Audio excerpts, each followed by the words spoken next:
আসসালামু আলাইকুম। অষ্টম শ্রেণীর শিক্ষার্থী বন্ধুরা, তোমাদেরকে ইজি লার্নিংয়ের পক্ষ থেকে স্বাগত জানাই। আজকের ভিডিওতে তোমাদের নতুন ইতিহাস বইয়ের পৃষ্ঠা নাম্বার 87 অনুশীলনী কাজ 1 এর সমাধান করে দিচ্ছি।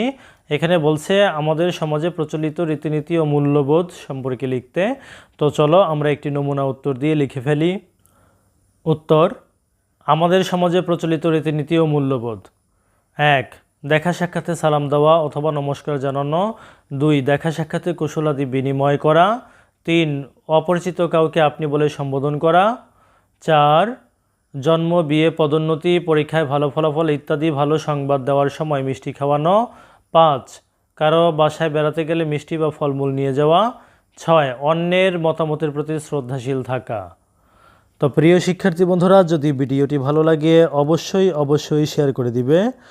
ধন্যবাদ সবাইকে সাথে থাকার জন্য।